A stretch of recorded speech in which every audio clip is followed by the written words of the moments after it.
morning, everyone. You're listening to Turtle Island News with Tracey Kennedy. And today is Thursday, October 8th. Well, guys, the news started off with me getting up really too freaking early today. You know, I'm going to those cash workshops. Holy crap.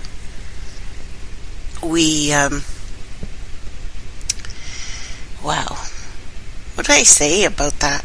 He said, well, planet Earth has 30 years. Holy crap. The news. Let's just do some of the news. NASA announcement that amazing Pluto discovery has been revealed.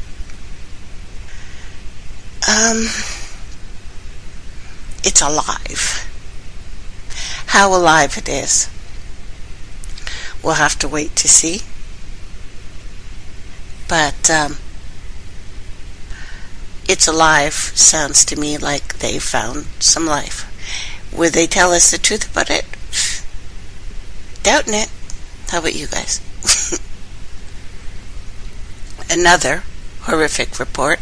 Saudi officials have beheaded 28 Muslims for the Holy Mecca stampede. So, 1,300 Muslims died this year at the Mecca stampede, so we've got 13. 28 more will join them. Now, the head of the Hajj pilgrimage committee blamed Africans. Apparently, he hasn't really looked on a map to see where the heck he is, but we'll let that go. But he blames the Africans for this stampede, and they're going to kill them. So, just when we thought this couldn't get any stranger, we've had some pretty horrific planetary devastation last couple of days. And if you go to turtleislandnews.info, if you want some more horror, feel free. Oh, couple clarifications. When I said there was a virus, actually it's a nanobot. It's called the T4. It is a bacteriophage, so it is a virus. The picture of it via electron microscope to me looks like it has a face. Not everyone sees the face, of course, but I do. So, if you don't see it, you don't see it. But 100% man-made virus. Man-made thing. Nanobot. Scary. Oh, yes. So, the Oregon mass shooting. We're going to go into that today, and I'm going to be hitting it in a couple different ways. Probably not the ones that you've seen, and I did put up some links today, because there's quite a few for this. One of the things I thought was weird, when it talks about this mass shooting, it was in the top 10 people killed of a shooter at this community college. And then way under it, it had Russia carries out airstrikes. Hurricane Joachim doesn't mention anything about United States bombing a hospital, which they've had to do some Olympic backpedaling on.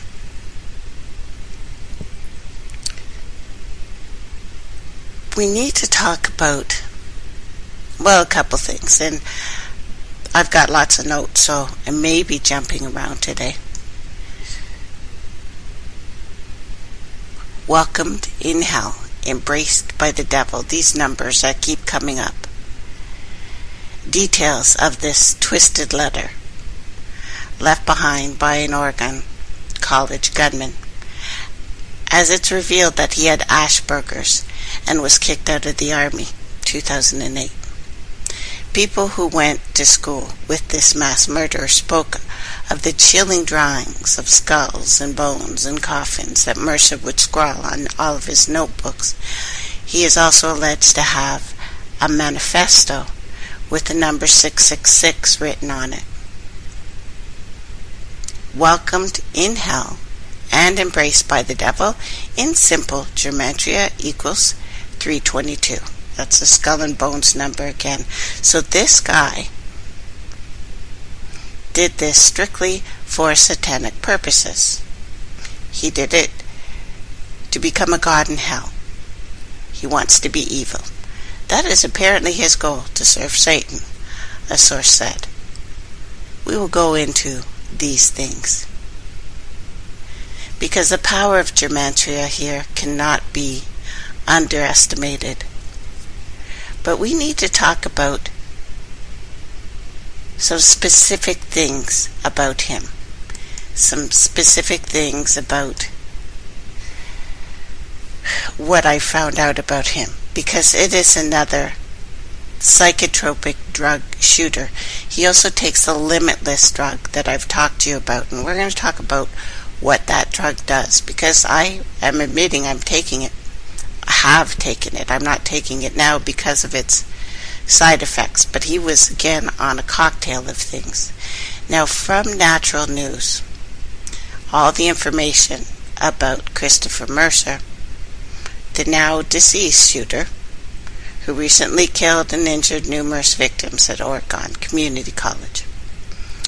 While the mainstream media follows the predictable script of blaming guns for violence, we now know that Mercer was almost certainly damaged by vaccines and medications altering his mind, leading to violent behavior, so that we so often see when psychotropic medications are involved.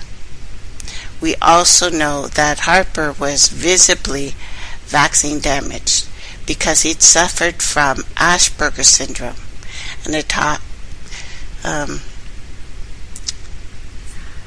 autismic, is that the word, spectrum disorder. Now, as printed in the New York Times, Mercer's mother opened up about her difficulties raising a son who used to bang his head against the wall, and said that both she and her son struggled with Asperger's syndrome, this disorder. Now, in addition to talking about guns, Ms. Harper, who is 64, was prolific commenter online in forums dealing with medical issues specifically, frequently asking and answering questions from strangers with a tone of empathy and concern. She expressed having expertise in autism, saying that both she and her son, whom she never mentioned by name, had Asperger's syndrome. Now, vaccines causing autism, especially in young men, has been admitted by top CDC scientists. We know this, and there are certain things done to people because of these things. Now, some interesting stuff about new Oregon laws that actually expanded gun licensing. Now, here's a release from Portland, Oregon. Oregon's first talked about law for 2015 was the legalization of recreational marijuana that doesn't go into effect fully until January 1st next year, but it started in July. Also, strange new laws that I want to read to you. Children of volunteer firefighters and reserve police officers killed or disabled in the line of duty are eligible for special scholarships. Similar scholarships have been long available to children of killed or disabled police officers and firefighters. That's one. Foreclosed homes on the auction block must contain a warning to prospective buyers if they haven't been tested for methamphetamine contamination, which actually stays in the house if it's been cooked there. Next one, young people who report Alcohol-related emergencies can't be prosecuted for being a minor in possession of alcohol. The law does not shield them from any other offenses, such as driving under the influence. Now, with one minor out-of-state marijuana conviction, they now can apply for a concealed hangman license and handgun license in Oregon. So you can have a conviction and still get a gun in Oregon. Oregon Department of Justice gains more power to take on charities that fail to file annual reports. Strange, probably nothing. Interesting things that came up just in case there happened to be a shooter. Now, when we talk about Asperger's and mass murder, it's a note from something I read in 2012. There was a statement by the IACC, a statement on autism and violence. Whenever something horrible happens, the public and the media look for answers, obviously factoids, to explain what may be truly inexplicable. Whatever information can be discovered is tossed out into the public view in hope that somehow a bunch of discrete facts and data points will somehow provide answers. This happens whenever there is a catastrophe, a fire, a plane crash, a mass killing. Now, thanks to the internet, people all over the world speculate about what happened, why it happened, and often, in absence of any first-hand information, the result is to rush to judgment. And all too often, innocent people are harmed. Sometimes early speculations happen when reporters observed a plane mishap and said the same thing happened on another flight a few years ago, and that report leads to the discovery of a flawed aircraft design and potential saving of lives when the design defect was corrected. Unfortunately, on other occasions, early speculation proves unfounded, wrong, or completely irrelevant. When that happens, innocent people are harmed by the rush to judgment, and I'm very concerned of what has happened. Now, as the public digests news of these mass murders, even like Sandy Hook, reporters then were saying that the killer had Asperger's, again, a specific, very specific form of autism. And every time a story does that, by typing a killer and Asperger's in the same sentence, they are somehow implying that there is a connection between autism and mass murder. There is not. Statistics have a phrase for this situation, that correlation does not imply causation. Let me explain this by way of example. 3 banks are robbed in 3 different cities. Each bank had security cameras trained at the entrances. In each case, a review of the tapes show a white Toyota Camry pulling into the parking lot moments before the robbery. Was that a clue? Was the same car used in 3 banks? No, it was not. It was random. It was irrelevant. In fact, white Camrys are one of the most common cars in the country. We might observe them at the scene of almost anything, anywhere, without any causative connection at all. How about this little factoid? Most school shooters are Caucasian males. You might find that statement a little bit more shocking than the Camry one, but it is unfortunately true. Does that mean every white male Caucasian who enters a school is a potential mass murderer? Of course not. So suggesting a mass murder that he had Asperger's is much the same. It may be true, but stating the fact does not explain the crime, does not have to prevent other crimes in the future. What it does do, and this is important, is paint a whole swathe and swath of this population, Asperger people, with a brush that says potential mass murderer. That, folks, is the problem, because the average person does not know enough about Asperger's to know it does not turn people into mass murderers. If you've ever met anyone with Asperger's, you know it's not likely. So they file that factoid away till the next time they see someone with Asperger's, right?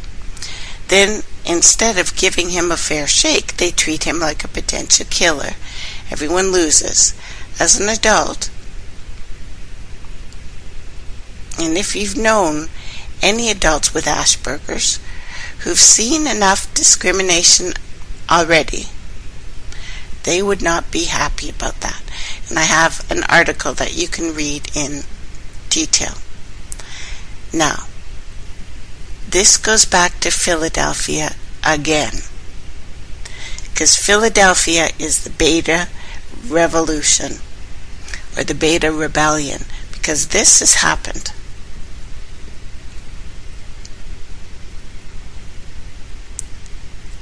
The first of our kind has struck fear to the hearts of America. He cries. His cries have been heard even by the president. This is only beginning. The Beta Rebellion has begun.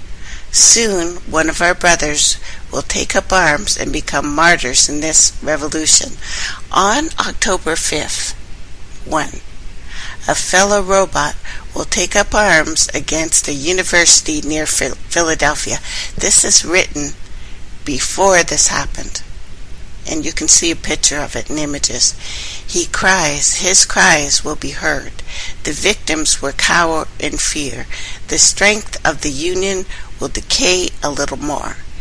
If you are in that area, you are encouraged to stay home and watch the news as the chaos unfolds. Again, this was written and published before this happened. His sacrifice will echo throughout the nation.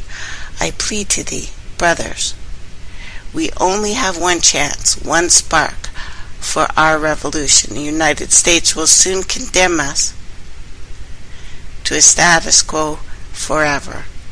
Soon after, United Nations. Don't let our one chance at writing history slip away. Martyr yourselves for the cause, or support those who have the courage to do so. We have had a chance to make the world a better place for betas everywhere. Hero, have mercy on us. Lend us your strength. Fight this evil. This is a trigger. And the FBI, ATF, warned of a threat of violence against a university near Philadelphia. On October 5th, they did. Beta Rebellion. Simple gematria is 153. 153 is fish. October 5th at 1 p.m. CT. Simple gematria is 293. 293. Play with those numbers. You have 923. Again, Pope Francis, Philadelphia. Now you may say to me, all of these things are nothing. But this threat was made on Channel 4 News and on a site, the exact same site that made the warning about this or Oregon shooting, that this is only the beginning. And to watch while chaos unfolds. This is a trigger, guys. I also have an interesting piece up there on what Modifiland does. Makes you love to work. it's fantastic if you have a project. It gives you such a narrow focus. The other thing it does is make you feel completely detached from everything else, like feelings, thoughts, emotions. Now, of course, the Oregon gunman killed himself after police shot him.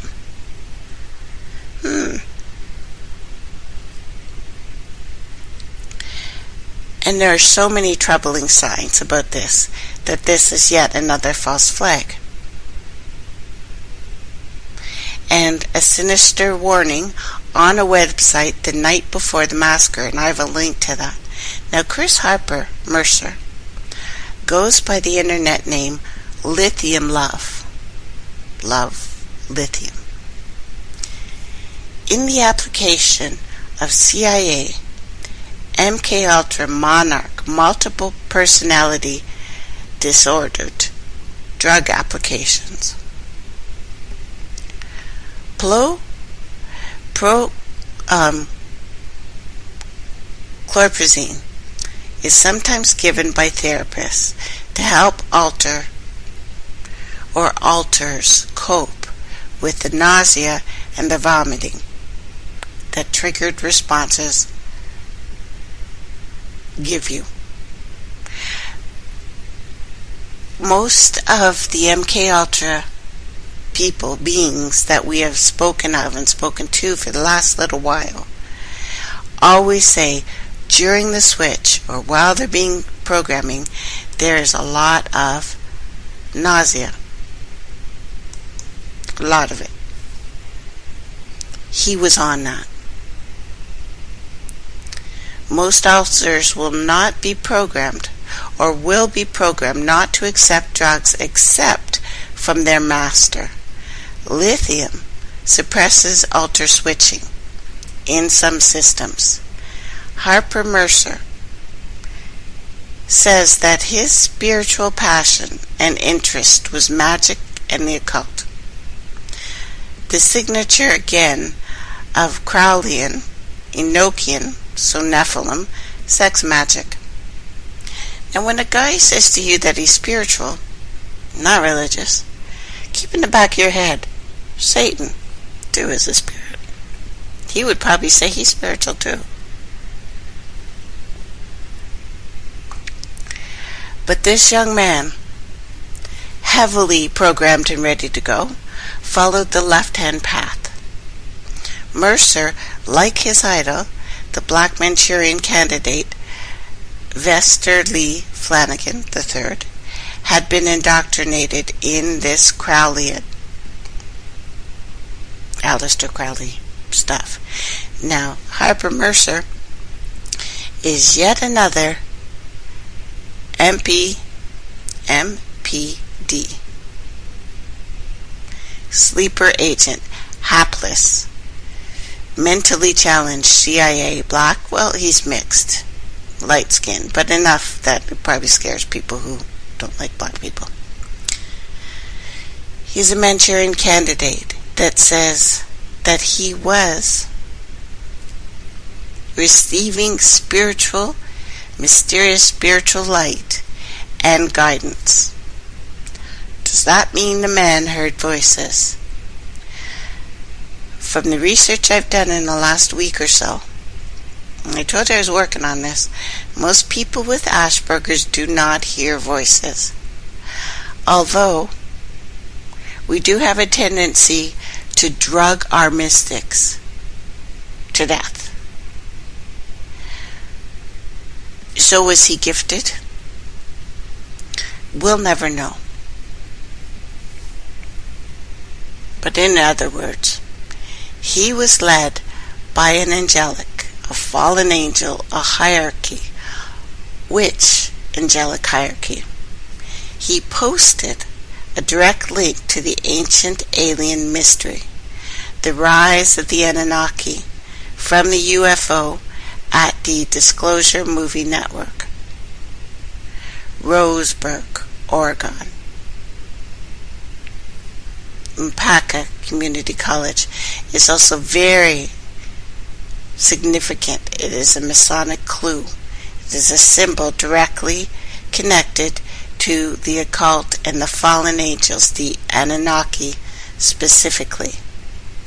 The Confederate General and Freemason Albert Pike said of the rose was an ancient sacred aurora,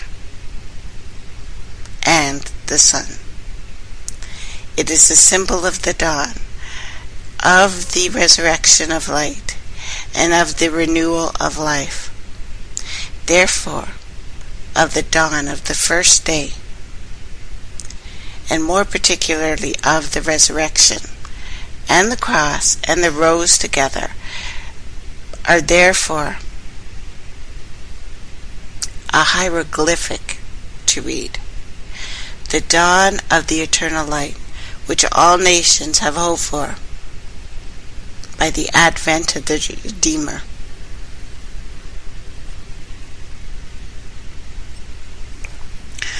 The goddess Inanna. Again, we go back to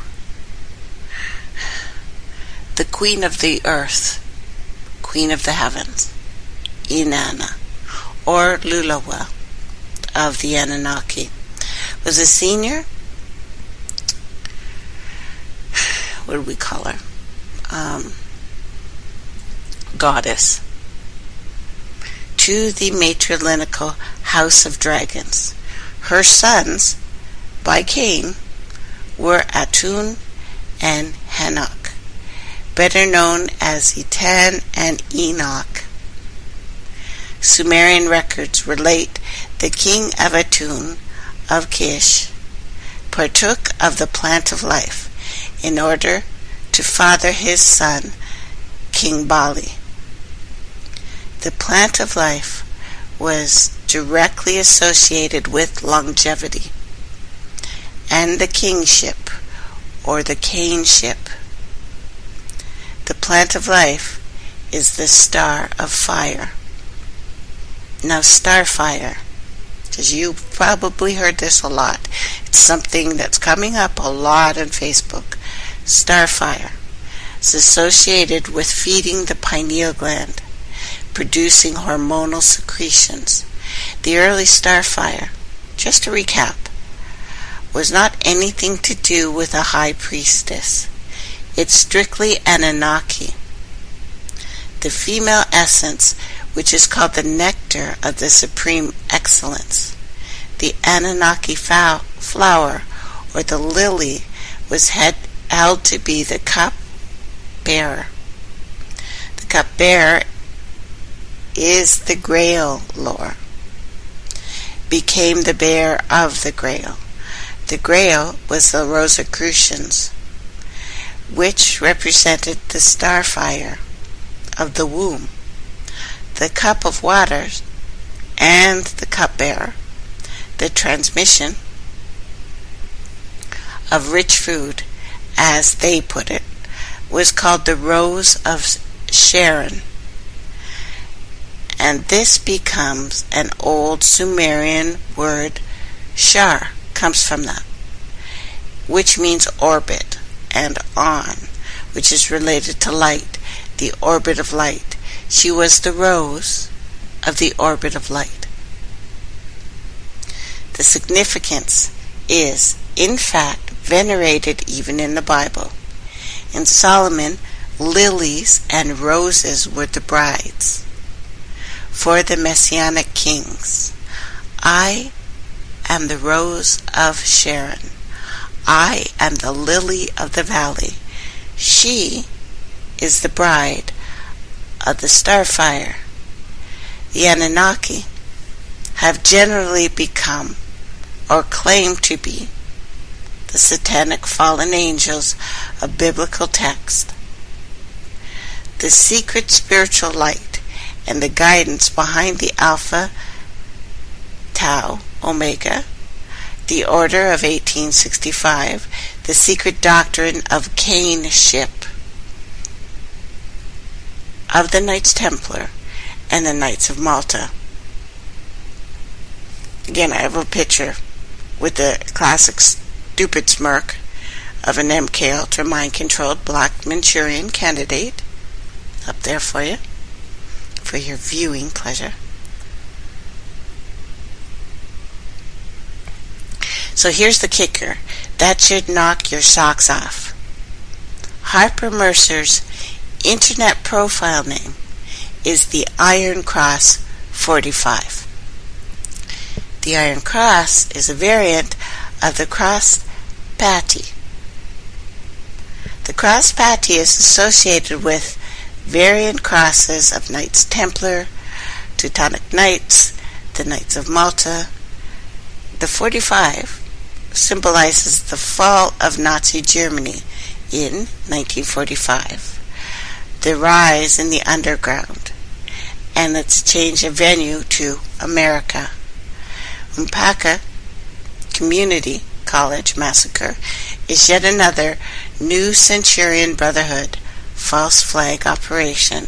It is the clandestine work of the military sodomite army. The firm, or the Brotherhood, that has been exposed by Catherine Griggs. Wonderful article up there for her. She really breaks this down.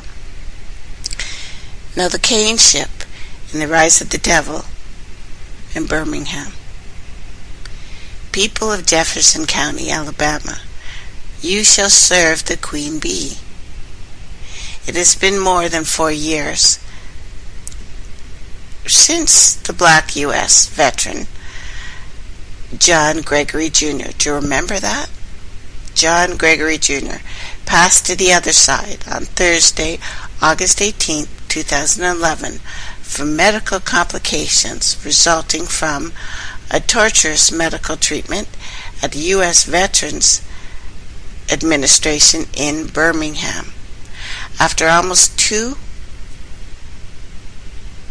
a 2-year delay in appointing an administrator or executor to carry out Mr. Gregory's last will and testament, a small and very modest estate, Jefferson County Probate Court Judge Alan L. King appointed attorney of law Elizabeth Beth W.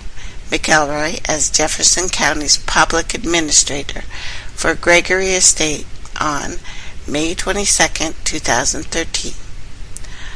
Both the Judge King and McElroy are fully compensated public officers, empowered by the people of Jefferson County and the state of Alabama.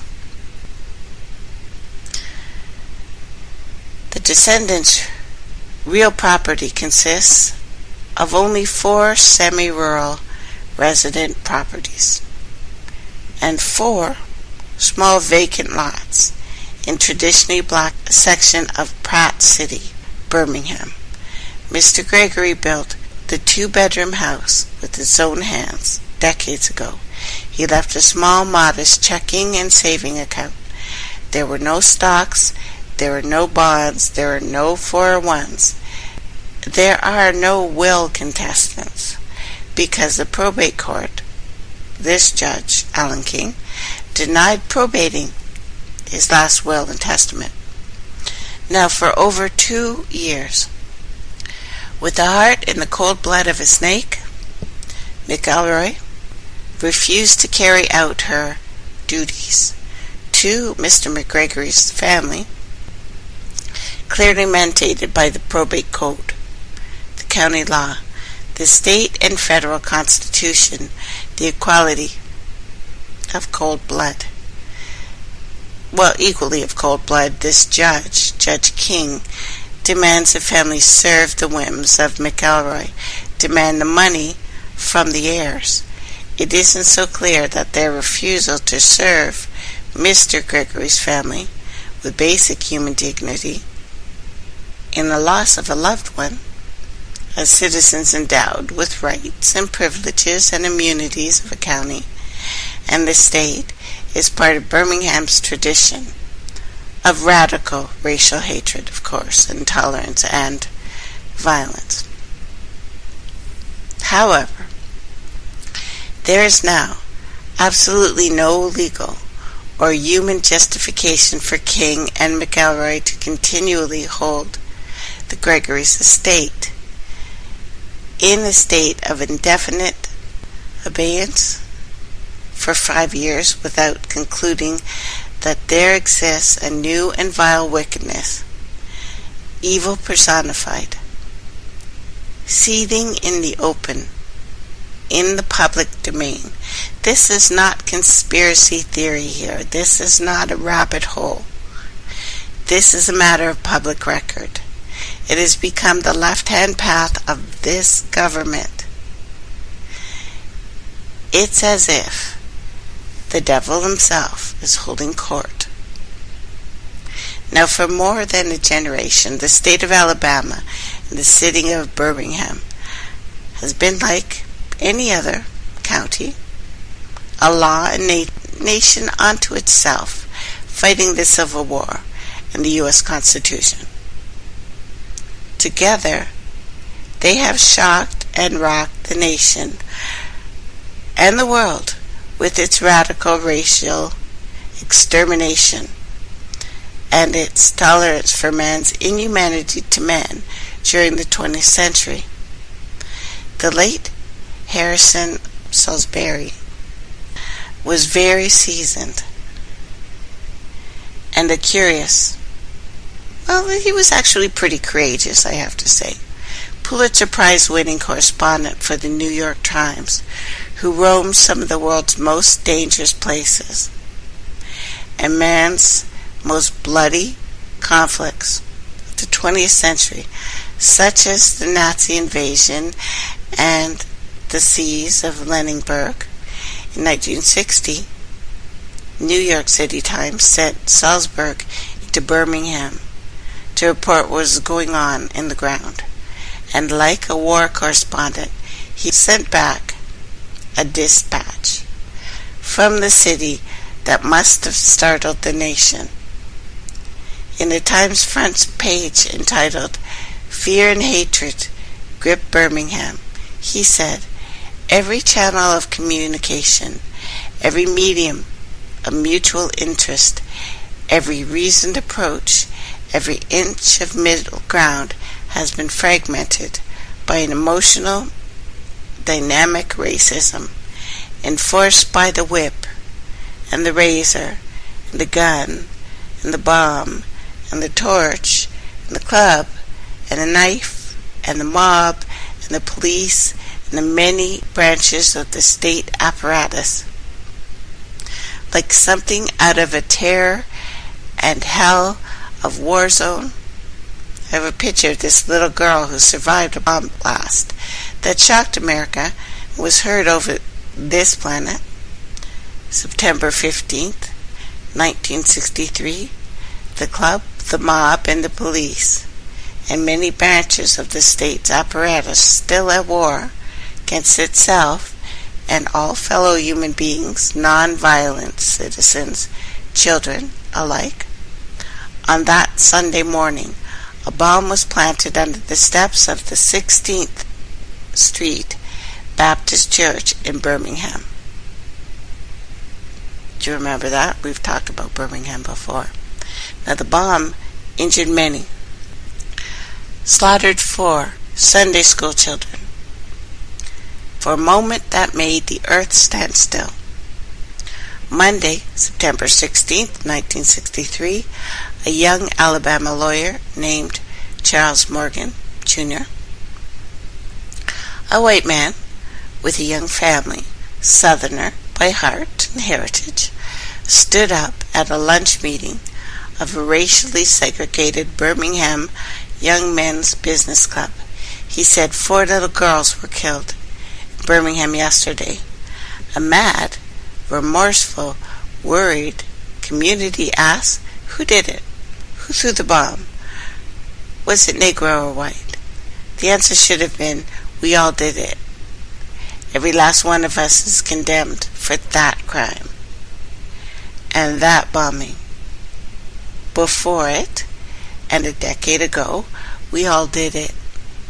The who is every little individual who talks about the niggers, N-words, sorry, and spreads the seeds of this hate to his neighborhood and his sons. The jokester, the crude oaf, whose racial jokes rock the party with laughter. The who is every governor who ever shouted for lawlessness and made himself become a law violator. Every senator, every representative in the halls of Congress stands with a mock humility, tells the world that things back home really aren't like they really are. It's the courts that move ever so slowly in the newspapers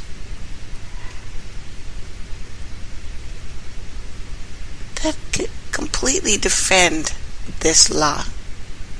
It's all the Christians and all their ministers who spoke too late in the anguished cries against violence. It is the coward in each of us who clucks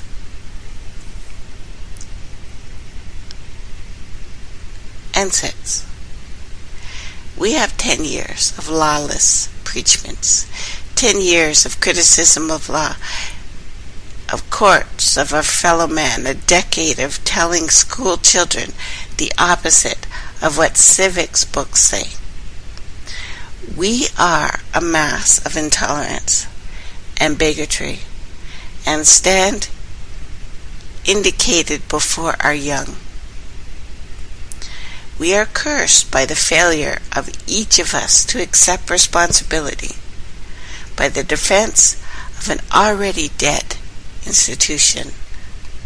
Who is really guilty? Each of us. Each citizen who has not consciously accepted, or at least attempted to bring about a peaceful compliance with decisions of Supreme Court of the United States. Every citizen who has ever said they ought to kill that, whatever color. I just saw a kill all white people post earlier on Facebook, because you can just frickin' say that, because people have become so perverted. They're sick. It's disgusting. Every citizen who votes for a candidate with a bloody flag. Every citizen, every school board member, every school teacher, every principal, every businessman, every judge, every lawyer who has corrupted the minds of our young. Each person in this community, vast, it doesn't matter where you live. It doesn't anymore. Every member of this community who has in any way contributed during the past several years to the popularity of hatred is at least guilty, or more so, than the demented fool who threw that bomb, who's allowing our children to be drugged, who's allowing our government to kill, slaughter a hospital, and not jump up and down and complain that nothing is being said about it.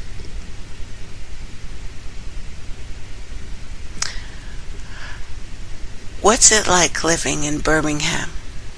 No one ever really has known. No one will until this city becomes part of the United States. It's not dying. It's dead. Like most of this planet already is. I'm not talking about the mother herself. She will be fine. She has time and patience. We do not have that. We have neither. So when Morgan concluded, he sat down. There was no applause. There was only silence. Amongst the young businessmen at the meeting was Judge Allen King's father, Tom King. That Dr. Martin Luther King Jr. identified as one of Birmingham's cold-blooded, evil segregationists. It was for segregation. Now, following that speech, the threats began almost immediately. The very next morning, 5 a.m., Morgan received a call. "Is the mortician there yet?" a voice asked. "I don't know any morticians," Morgan responded. "Well, you will," the voice answered, "when the bodies are all over your front lawn." The threats against Morgan and his family became serious. They were real. He closed down his business practice. He fled Birmingham. The bombing of the 16th Street Baptist Church in Birmingham that slaughtered 4 children on Black Sunday, school children, has gone down in history as one of the greatest crimes of the ultimate evil in the 20th century. Alto called themselves the Knights of Malta and carried the Maltese cross. The key to understanding the evil personification of Judge Allen Lamar King, you must take seriously what a secret society, his fraternal order, called themselves during its formation. They will not dare to make that admission today. The Knights of Malta. It may not be just a fling of someone's fancy, an imagination, or an idle boast. As pointed out, Judge King is directly linked to and substantially evolved in the inner circle and the brotherhood, Alpha Tau Omega, the ATO, the Order of 1865, founded in Virginia Military Institute, Lexington, VA. So who are these guys? Knight of Malta, Queen of England, Elizabeth II, Sovereign Military Order of St. John of Jerusalem, of Rhodes, and of Malta, also known as the Sovereign Military Order of Malta, SMOM. Order of Malta, Order of the Knights of Malta, Roman Catholic, lay religious order. Of traditional, military, chivalrous, noble nature. World's oldest surviving order of chivalry. Shows you what that is. The SMOM is headquartered in Rome, Italy, widely considered a sovereign subject of international law. The SMOM, modern continuation of the original medieval Order of St. John of Jerusalem, Knights of Hospitaller. Pope Clement V dissolved them. The fellow Knight Brotherhood, the Knights Templar, 1312, series of papal bulls, including the Ab Providence Bull, which turned over much of their property to their brothers, Hospitallers. Also, Knight of Malta, the Beast, 666, Aleister Crowley.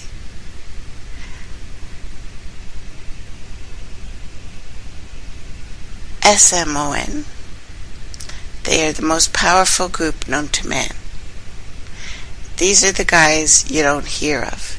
If you think the Illuminati and the Freemasons are the ones ruling your little world, then you better check your real history books again. They are your CIA. They are your politicians. They are your lobbyists. They are your previous, past, and future kings. They are your presidents. They are your prime ministers. They are the reason for the false flags. These are the reasons for your crisis actors who are all military. Don't get it twisted.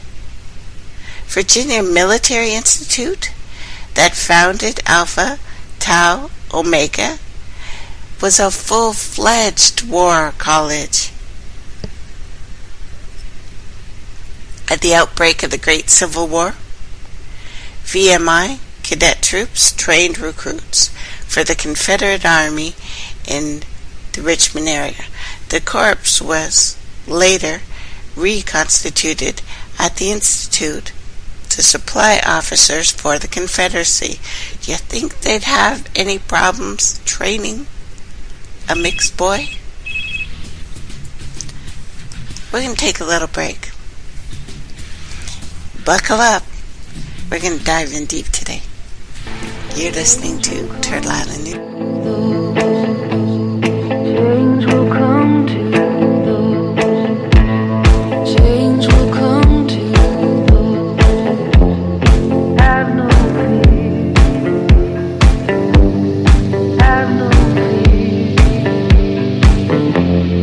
Have no fear. Change will come to those who have no fear.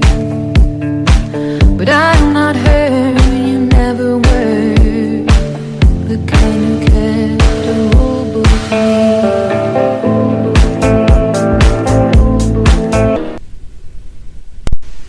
Welcome back, everyone. I have a message from Nighthawk Revolution Radio, who you're listening to me, some of you, Revolution Radio, Studio A. #1 listener-supported radio on the internet. That's a big frickin' deal, you know. And we've raised really nearly nothing this month. So I am officially using my fundraising power as a host at Revolution Radio because they back me. They've been really good. Now, he raised enough last month on a separate upgrade fundraiser via email and stuff to upgrade some things that we badly needed. We came in $600 short on the bill paying funds last month, which ate into that. So he's paying it out of pocket. Now we are a quarter way through the month and only raised about $125 in total so far. So they need all the hosts, me being one, to make a serious effort to help pay those bills. They have seeds, they have clubs, they have archives. Now between right now and Tuesday the 20th October 2015,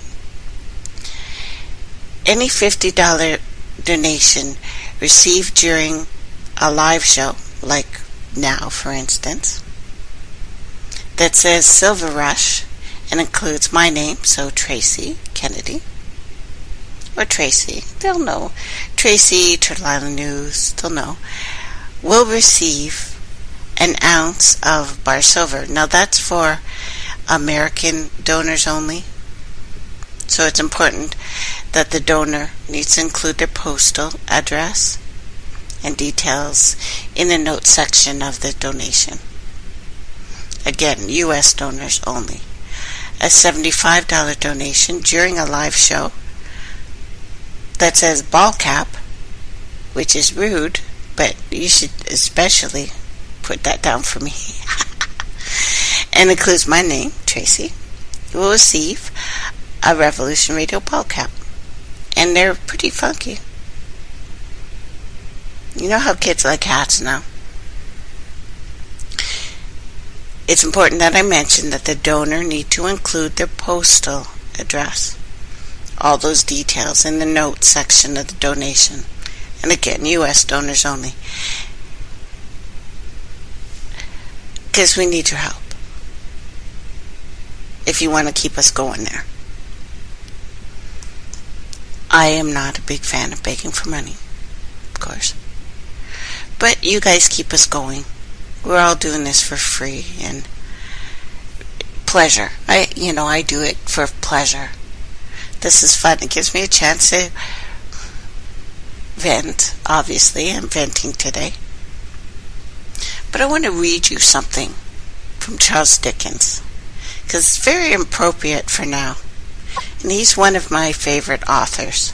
He had the best stories ever. It was the best of times. It was the worst of times. It was the age of wisdom. It was the age of foolishness. It was the epoch of belief. It was the epoch of incredulity.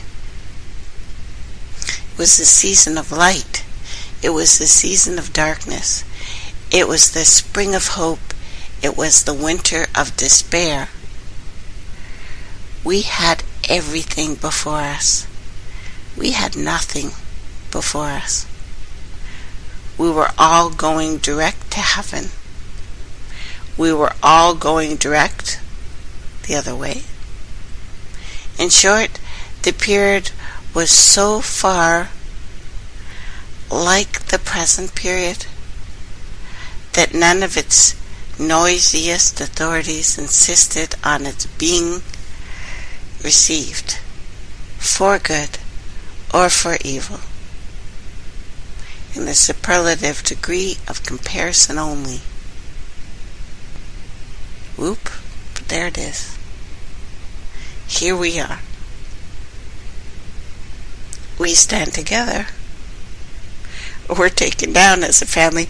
One way or another, we go together. The light, the dark, the white, the brown, the red, the yellow, the light workers, the dark workers, the Sith friggin' lords of our time. And we are ruled by Alpha, Tau, Tau, Omega, full-fledged. These beings of darkness, these horrific seasoned soldiers and knights tied together by an ancient secret and sacred knightly and Masonic bond. During the 19th century, fraternities were organized as secret blood oath societies, and still are. Masonic fronts, not saying all Masons are bad, most are just guys, and they're hanging out together because guys do that. But these, and most of its members have no idea of any fraternal orders, any clandestine roots, any ties to the occult. Albert Pike said, Masonry, like all the religions, all the mysteries, Hermeticism, alchemy, conceals its secrets from all except the adepts and the sages and the elect, and uses false explanations and misinterpretations of all its symbols to mislead those who deserve only to be misled, to conceal the truth, which it calls light, and to draw them away from it. Most of the WMI cadets that founded the fraternity actually fought in the Battle of Newmarket Heights. Cadet Otis Allen Glasbrook founded the ATO with cadets Erskine Mayo Ross, Alfred Marshall. Once again on another September 11th, 1865 this time, at Lexington, Virginia, about 5 months after General Lee's surrender. Glasbrook fought with the Confederate generals Robert E. Lee, Thomas Stonewall Jackson. May they rot in the seventh house. Stanford Hall Plantation, Westmoreland County, VA, was the home of 4 generations of the Lee family in Virginia, including 2 signers of the Declaration of Independence. One of them is so mixed that you can't even stand himself. Look at his face. I see your little DNA. Anyway, it was the birthplace of General Lee. Neither General Jackson, General Lee were documented Masons, I will admit, but it's widely accepted that General Jackson may or may not have belonged to this traveling military Masonic lodge during the Mexican War. Only the most powerful are confirmed Masonic invisible degrees that you can only get by birth. You cannot sign up for to at least 3 generations.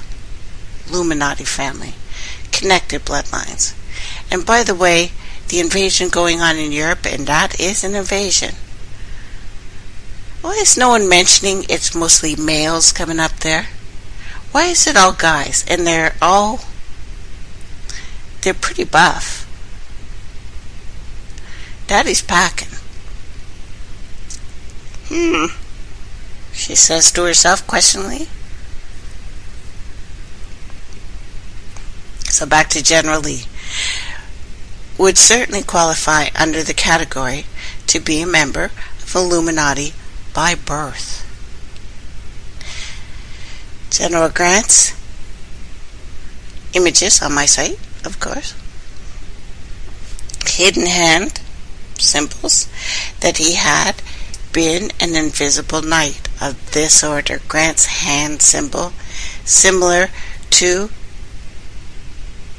Heinrich Himmler's private secretary, SS Karl Friedrich Otto Wolff, another Grand Officer of the Knightly Order of the Roman Eagle under the Duce,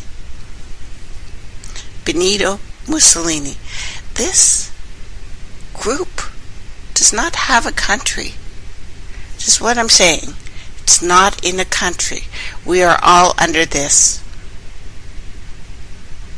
What? Parasitic cross-dressing fraternity. So the Maltese cross. The Order of the Roman Eagle. This is Rome. This is Rome again. And I'm not saying those friggin' white people, and yeah, I see the message I just got. Okay, listen, leave my white people alone. They have it hard enough. And they are going under the same shit that we're going under. And by the way, they would not be so screwed up if there was not an invasion into Europe by who? Africa. Yeah, so there's a little bit of payback going on right now. Don't make me do that show, because I will. Okay, moving on. General Ulysses S. Grant, his father, and 2 brothers were members of this Masonic lodge. Illinois. Galena? Yeah, I think that's how you say Galena. The father often told friends Ulysses intended to petition for the degrees, but in the press of duties in the army and in the presidency, it was delayed. In 1871, Grant told a group of Knights Templars that he returned home, he would petition the Miners' Lodge number 273. The Grand Master arranged to make him a Mason at sight, but Grant died before this could be accomplished. But you can find out that that really happened. Anyway, at least that is what they say was going to happen. The truth is always another matter with the Masons. These masters of deception, These people who allow us to read the news which is about the time and the space. It is about CERN. It is north, east, west, south. Master of time and space. Deity, mercy, the light of masonry. General Grant's April 9th, 1865 terms for surrender, Virginia, were far too generous for the Confederacy that initiated America's most bloody and dividing conflicts in history. We're not talking about the takeover, but we're talking about how when people were really trying to work together, because that did happen here. Let's not forget that. There was a time that we fought together and we didn't give a crap about our little skin colors. This is the filth that we live under today. So in effect, General Grant and his staff had given General Lee and his entire army and Confederate Southern gentlemen blanket pardons.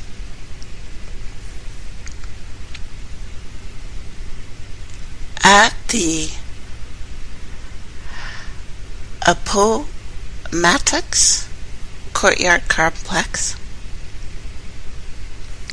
Grant's pardons rolled out of the printing press by the thousands. Grant officially squelched talk of trying some of them. General Robert E. Lee for treason, by the way, by threatening to resign if the pardons were not honored and were not carried out. The Masonic Brotherhood are bound by blood oath to respond and provide with comfort and compassion and assistance to the brethren, even at war with brother against brother, upon a secret symbol. The distress call. One Masonic distress call is commonly recognized as an act of surrender. The act of surrender is not giving up. Or it wouldn't start with sir. Or you wouldn't say S-U-R as surrender. It's something completely different. So, General Grant's adjutant was Lieutenant Colonel Eli Samuel Parker. Parker was Seneca. Oh yes, he was. He was a Seneca Nation, Native American. So know that there was a whole bunch more going on. Yes, he was Seneca. Don't even fight me on this, you can't win. Okay, moving on. General Grant insisted on respectfully introducing his staff members to his brethren, General Robert E. Lee, individually. The legend is that General Lee, courteous, shook each man's hand. Now at first, General Lee hesitated at shaking Parker's hand, apparently mistaking him for a black freeman or mulatto because natives were darker then. We hadn't been doing the, as much. Anyway. However, most likely a secret Masonic sign, a symbol, extended to his hand. Lieutenant Colonel Parker, with the gracious comment, "I am glad to see thee, one real American here," which had nothing to do with the name America. Real America?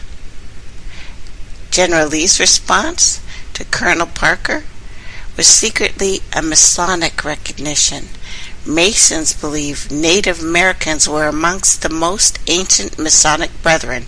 Oh yes, they did. Which is why we have 6 nations today. Now, descendants of one of the lost tribes of Israel, that's what they believed, that colonized the Americas. Which, in part, is true. Colonized as in, there were some Masons that friggin' came over. Now, way before Columbus. Columbus, also Columbo, a Knight Templar of Christ, proclaimed that these newly discovered Indians were in fact Jewish origins, and he actually had people who spoke several dialects of Yiddish and Hebrew, and on his ships he had people who spoke several dialects of Aramaic and several of the Hebraic kind of languages, so Arabic in general.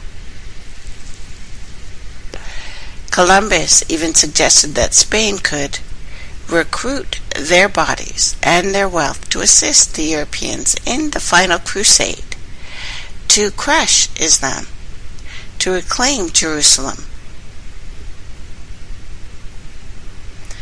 And as we know, and have talked about before, there actually was a native delegation that went over to Europe and did help fight in the Crusades.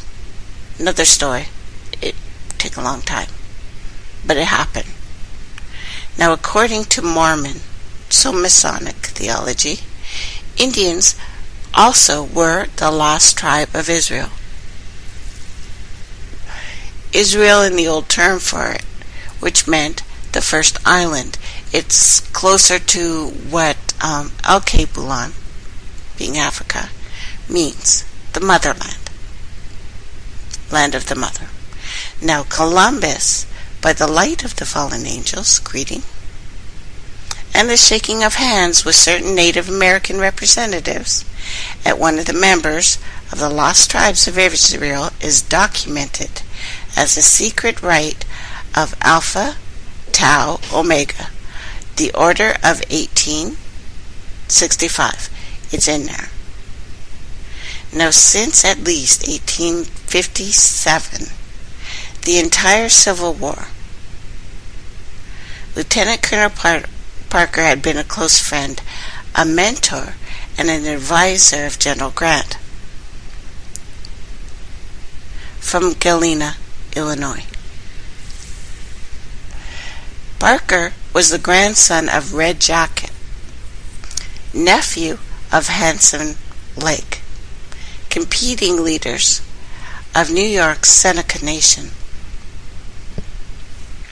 And I'm sure Chief Charles Tudok and I have talked about Red Jacket, because I think you're related to him, are you not, Tudok? Anyway, now during the late 18th century, Handsome Lake, guided by 4 angels, that's what they said, accused Red Jacket of witchcraft.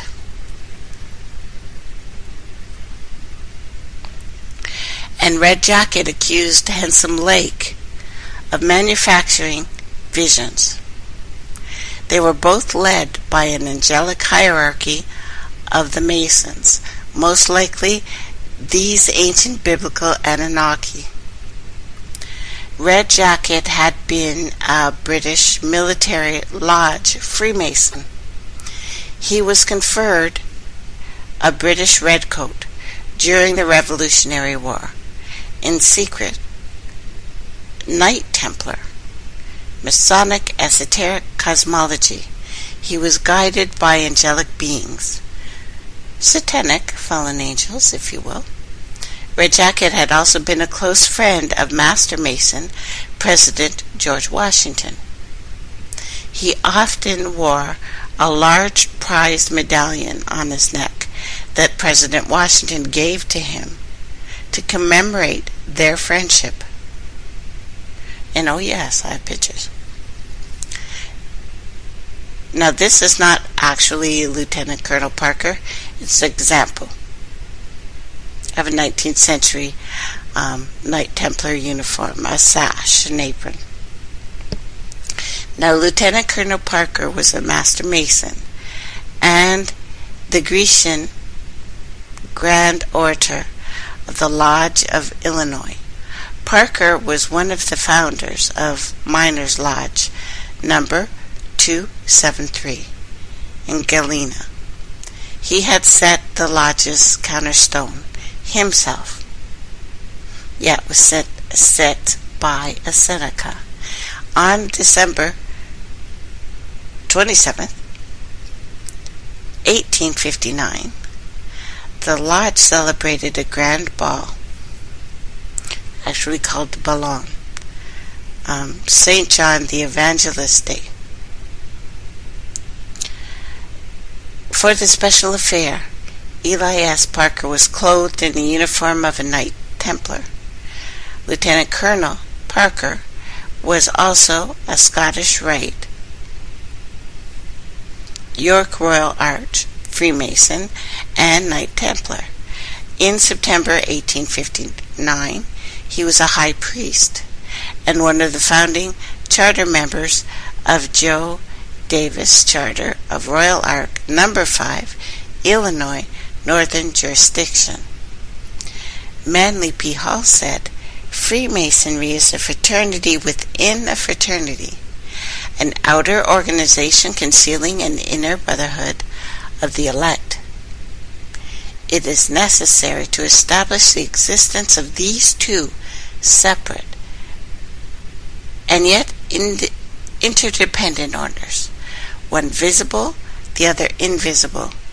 The visible society is splendid.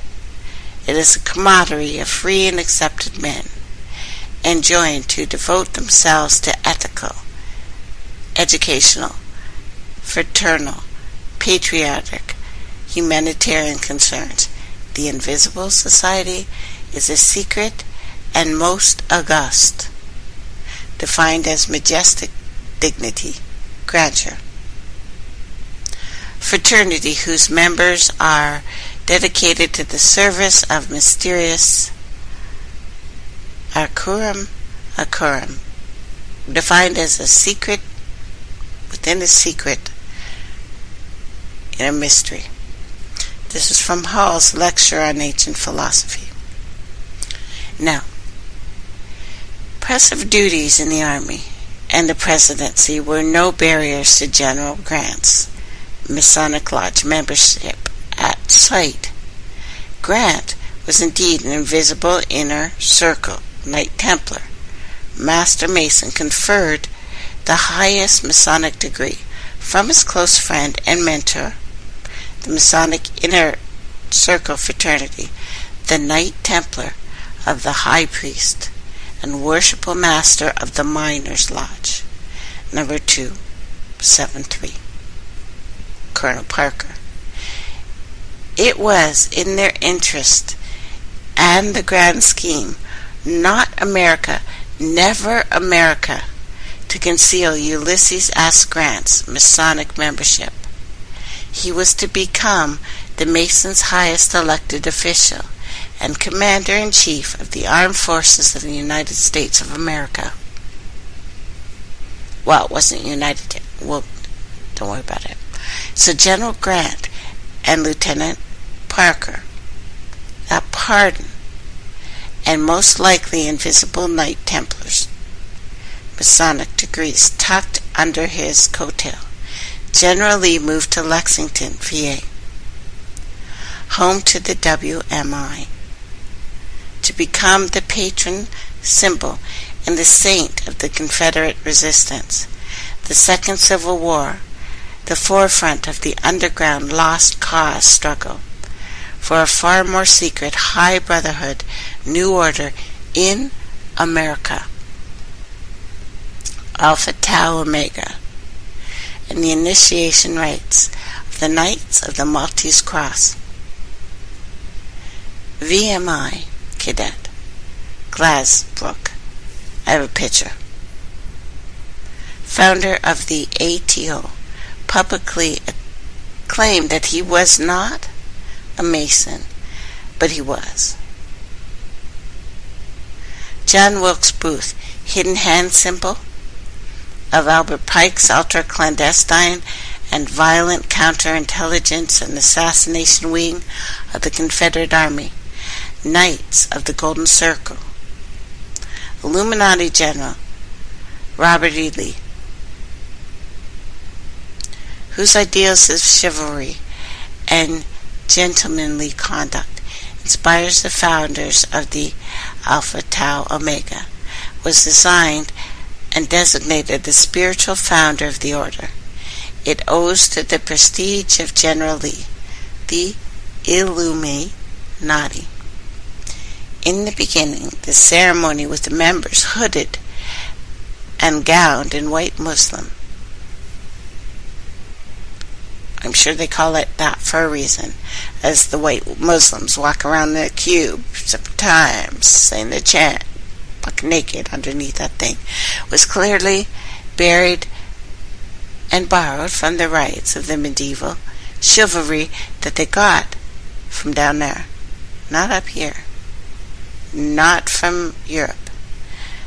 Thereby initiates called themselves Knights of Malta, Knights of the Maltese Cross, the Grand Seal, formerly the coat of arms, painted while the ceremony was being used, symbolized the ideas of chivalry. When they pervaded the fraternity's esoteric concepts, again, came from the Middle East, borrowed from South Africa. Now the Grand Seal of Alpha Tau Omega was formerly the fraternity's coat of arms, painted by Richard Norris Brooke of the VMI, presented and adopted by Nashville Congress, 1870, and was used while the first ceremony was in use. It illustrates to the extent to which that the ideas of chivalry pervaded the esoteric, so fallen angel stuff, and the teachings of this fraternity. April 10th, 1873, President Ulysses Grant appointed the Fraternal Order and the artist Richard Brooke of Virginia, American Council of La Rouche, France. That's on the surface, and it is very unusual to be appointed council to one European city. More than likely, Brooke was an appointed American council to the European councils of the Knights Templar. The Knights Templar had a strong presence in La Rouche before the time of Eleanor of Aquitaine, who exempted them from duties and gave them mills in her 1139 charter. In the Da Vinci Code theories, the Holy Grail was discovered in the Holy Land and became the possession of the Knights Templar, the Prince Raymond of Antioch. In 1149, Prince Raymond gave the Grail to his niece Eleanor of Aquitaine. Now, Eleanor of Aquitaine would normally see her as a very tall, red-haired lady. But know that her stories are of a very dark-skinned lady who was actually a mermaid and from Africa. We'll go into that. But anyway, who took it with her to England when she married King Henry II. It's an awesome story, by the way. King Henry II married her and had made a vow that people knew about, that at the time of the full moon he was not allowed to see her, that she went back to the waters.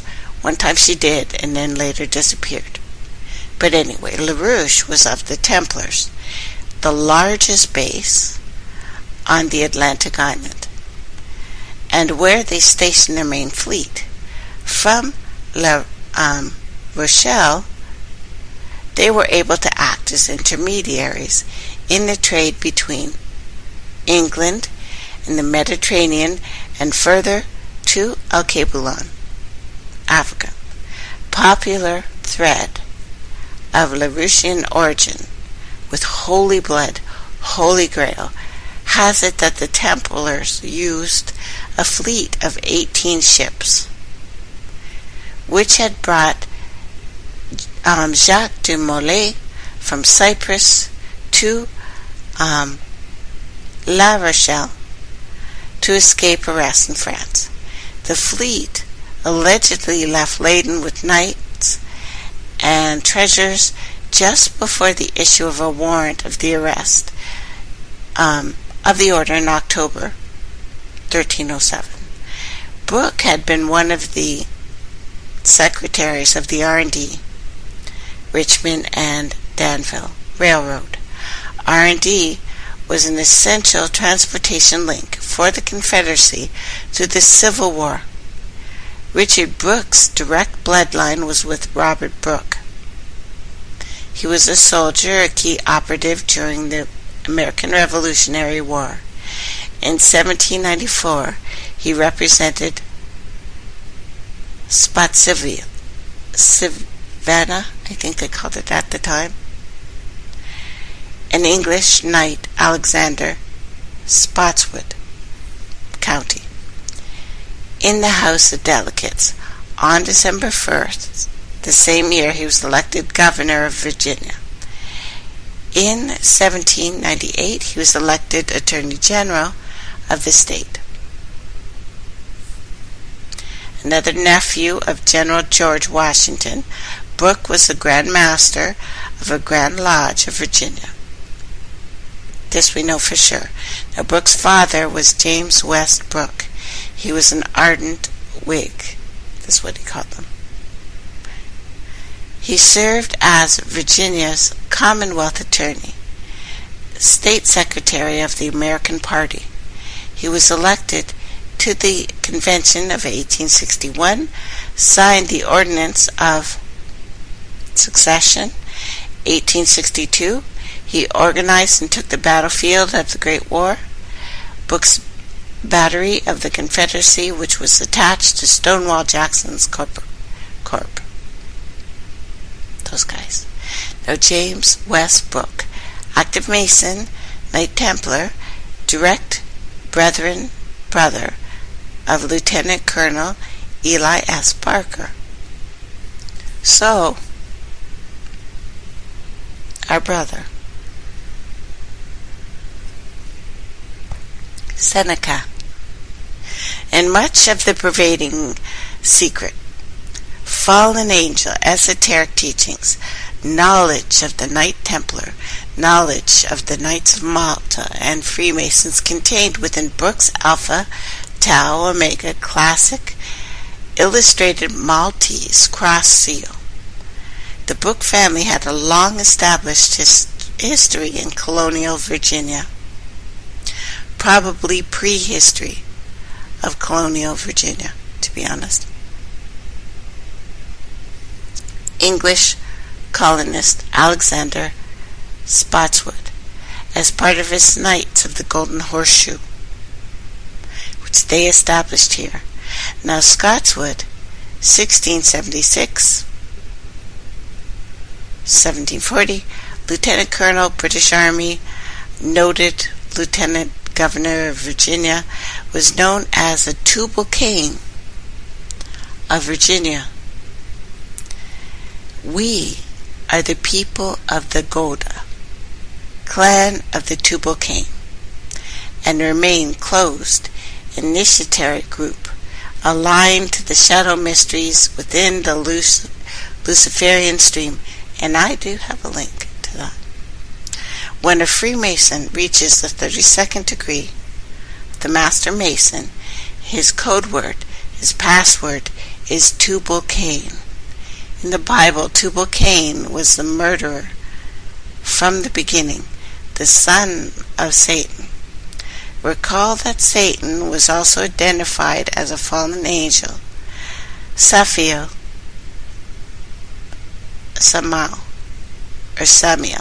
the prince of demons, and Satan's. Samuel, with his mate, Lilith, created the offspring, the Baphomet. Now here's the secret of the mark of Cain. The Maltese cross, the mark of Cain, go back to T4. On a picture I have of a demon, the demon Cain, in a church dedicated to Saint Magdalene, in a remote village of Rennes-le-Château, southern France. Extremely long, complex, artistic, occult. I'll explain Otesic another time. History that goes back to the 18th century AD. There is a secret and a forbidden doctrine passed down from Cain to his descendants that is preserved in various secret occult societies that the Holy Grail families have formed throughout the ages, taken from ancient South Africa, moved to Samaria, moved all over, and Babylonian times where the new Jews learned their myths and mythologies and stuff. But sources from the Bible: Cain, Adamic, Eve, and Nodite, father. The Nodites, named after Nod, were the fallen.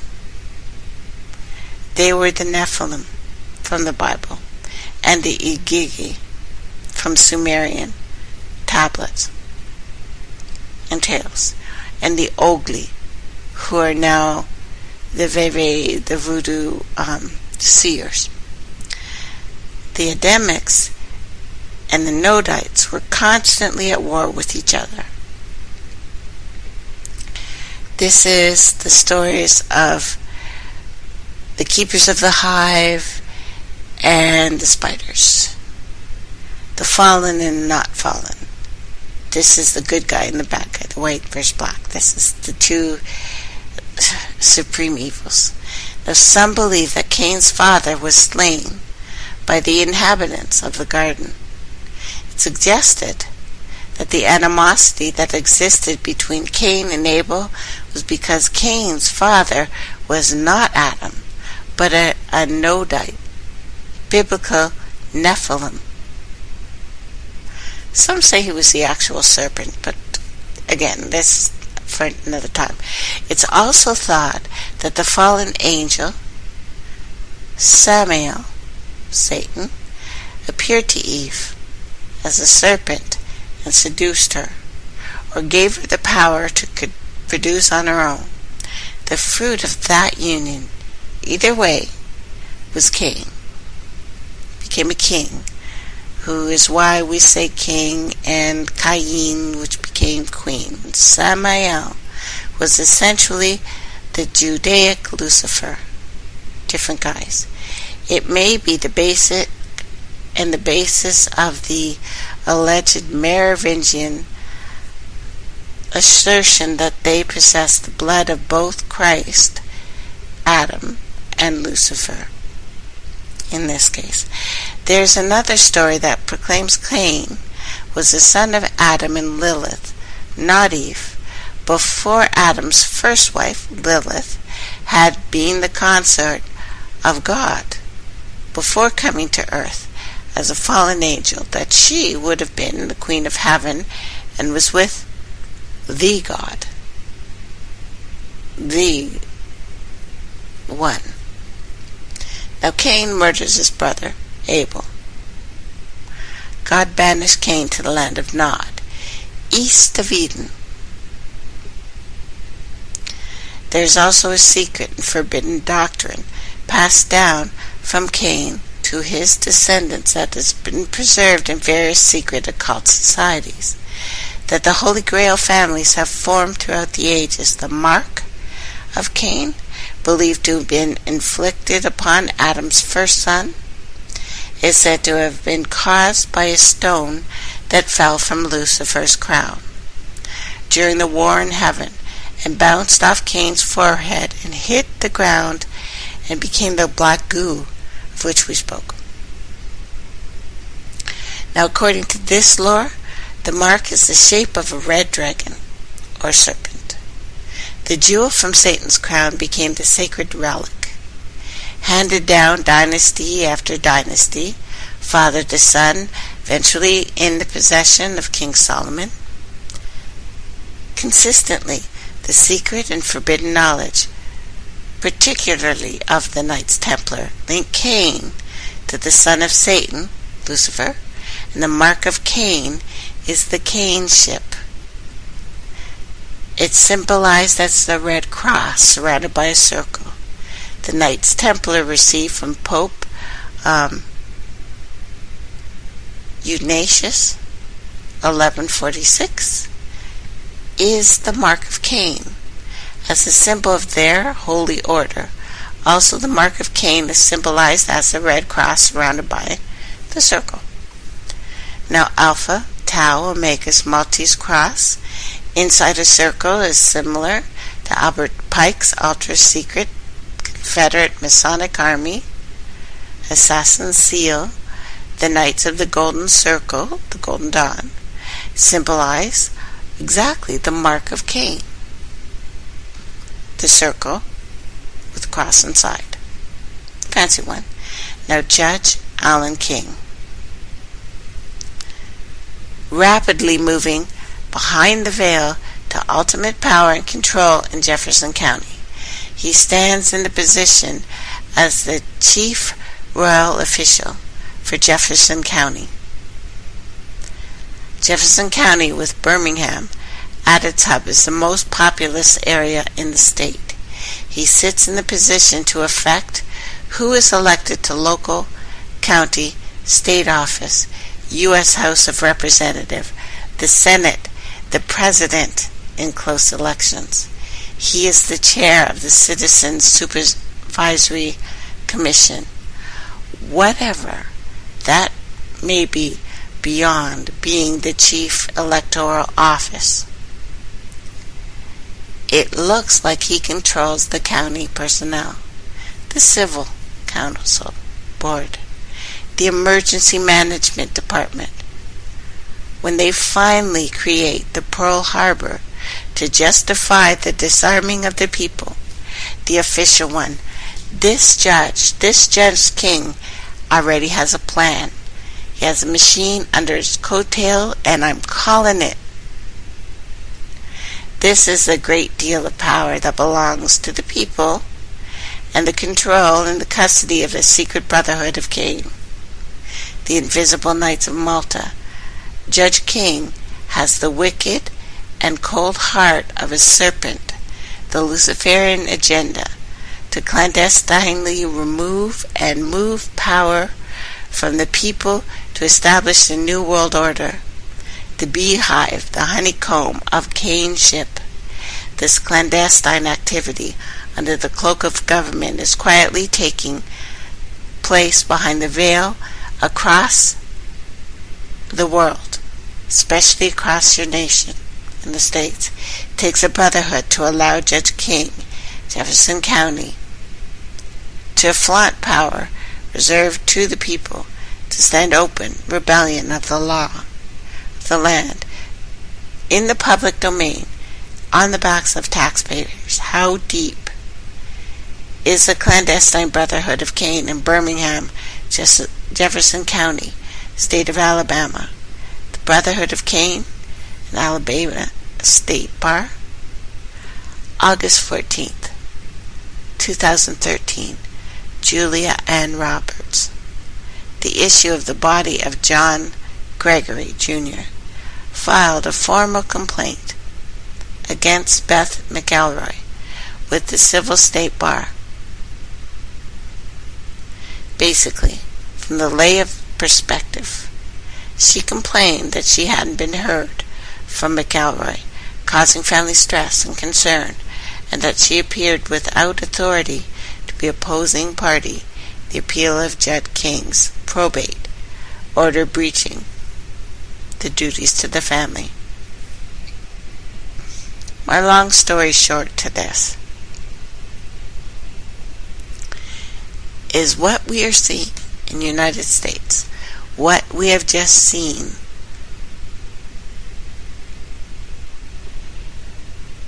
is the takeover. Who did it? We got the whodunit, and I'm calling who's doing it next. This is what's going to happen. These are the people in charge of it. We ain't there yet, guys. We are not there yet, but it's very, very, very close. And I have the particulars of this on my page.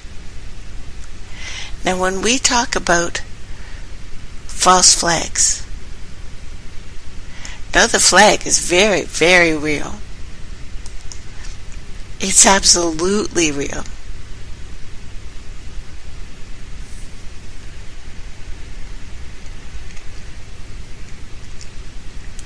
A man boasting a gun collection online, shooting a place where open carry is legal. Of course, they want to take your guns. Absolutely. They want to take your guns. But there is an esoteric law that allows Portland Meadows to install instant racing, even gambling machines. This is going to be a big deal very, very soon. Oregon, you have been served. Thank you very much, everyone. Join me Tuesday.